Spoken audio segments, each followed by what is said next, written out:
Okey, macam mana kita nak tahu, nak tentukan jumlah hibah takaful yang sesuai dengan keperluan kita? Sebab setiap orang memang tak sama dia punya keperluan. Hutang berbeza, komitmen bulanan berbeza, gaji berbeza. Jadi kita kena tahu dululah untuk hibah takaful ni, tujuan utama hibah takaful ada dua. First sekali, yang pertama kita nak pastikan, ni yang paling penting, kita nak pastikan berapa pembaki hutang yang kita ada sekarang ni, bila berlaku kematian semua boleh selesai dengan pampasan takaful. Sebab kita tak cukup simpanan, kita tak mampu nak menyimpan banyak. Jadi dengan pampasan takaful yang akan bantu selesaikan berapa pembaki hutang yang kita ada. Tujuan kedua kita ambil hibah takaful ni adalah supaya kita ada penggantian pendapatan ketika berlakunya sakit kritikal ataupun kemalangan dan tiba-tiba berlakunya kecacatan kekal. Kita dah tak boleh bekerja, kita ada duit untuk teruskan bayar balik komitmen, makan minum, anak-anak sekolah dan sebagainya. Jadi itu adalah penggantian pendapatan. Ini dua tujuan utama kenapa kita nak kena ambil hibah takaful. So berapa hibah takaful yang sesuai? So kita kena tahu macam mana nak kira. Jadi cara kita nak tentukan jumlah perlindungan yang sesuai, first kali anda kena kira dulu baki hutang semasa yang anda ada. Termasuklah hutang rumah, kereta, kad kredit, pinjaman peribadi, PTPTN dan lain-lain. Hutang dengan manusia, hutang dengan Allah, nak kena bayar fidyah. So buat anggaran berapa semua ni total baki hutang semasa yang ada. Kemudian yang kedua, kita anggarkan penggantian pendapatan. Berapa jumlah komitmen bulanan yang kita duk bayar sekarang ni, termasuklah semua tadi, yuran sekolah, makan minum tu. Bukan komitmen bayar hutang sahaja.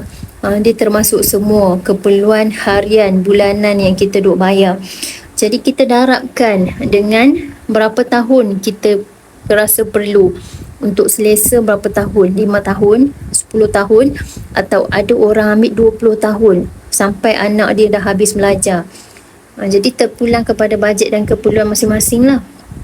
Kemudian kita tambah lagi dengan berapa lebihan yang kita nak sediakan kepada keluarga kita kalau meninggal, bagi hutang tadi settle, dan ada berapa lagi lebihan kita nak bagi dekat waris supaya waris boleh teruskan kelangsungan hidup tanpa perlu meminta-minta.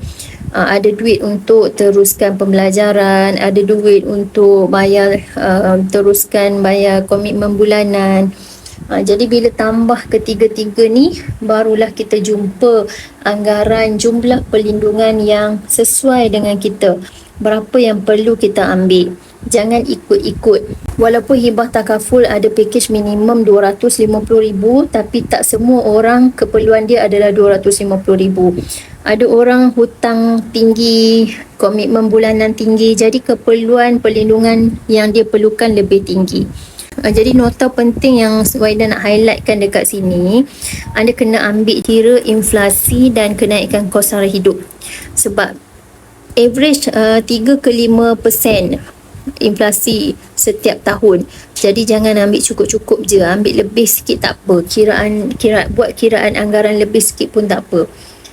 Dan yang kedua, ambil jumlah yang selesa dengan bajet, supaya kita boleh kekalkan perlindungan tu dalam tempoh yang panjang.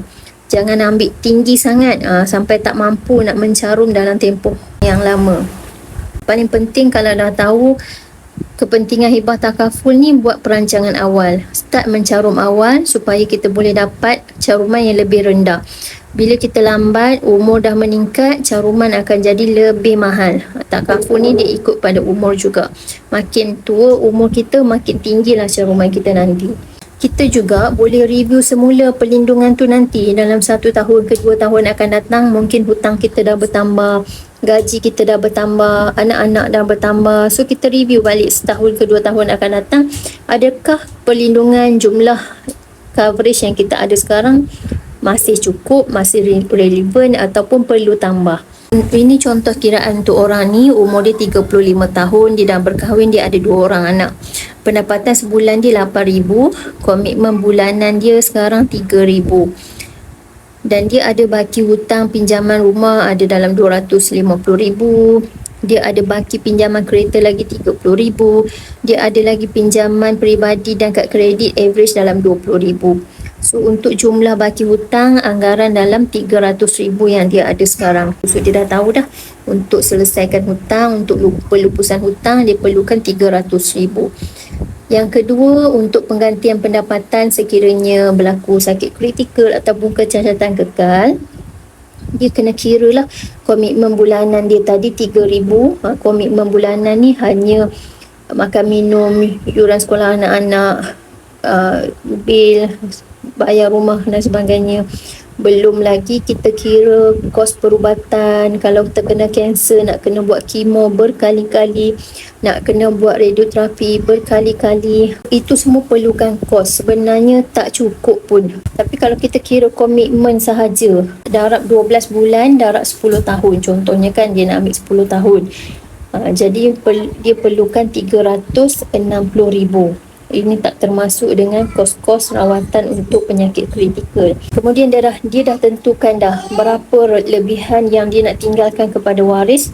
Selepas settlekan hutang, okey, ada balance lagi berapa dia nak tinggalkan kepada waris, 300,000.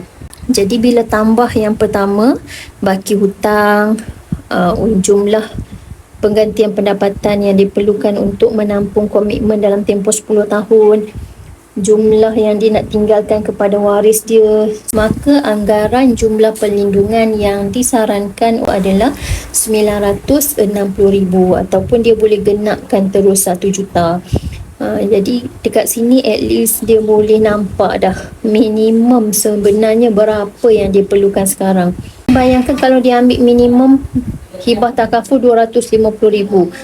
So nak settlekan baki hutang pun tak cukup. Sebab tu jangan main ambil je, buat kiraan kasar ni supaya jumlah perlindungan yang kita ambil tu sesuai dengan keperluan kita. Okey, jadi kalau dia dah ambil hibah takaful 1 juta ataupun 960,000 tadi, insya-Allah dia boleh selesaikan 300,000 baki hutang tanpa perlu membebankan ahli keluarga dia.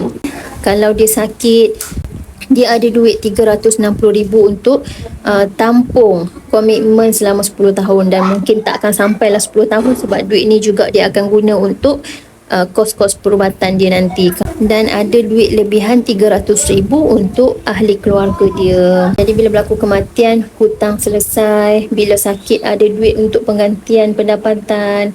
Bila meninggal, waris ada duit kan. Sebab ada hadis yang menyatakan kalau kita tinggalkan ahli keluarga kita dalam keadaan senang tanpa meminta-minta, itu lebih baik kan. Jadi bila kita dah tahu dah anggaran berapa, contohnya kes ni kan 960,000 anggaran yang dia perlukan, nanti tengoklah quotation, adakah caruman tu mampu dalam range bajet ke tak.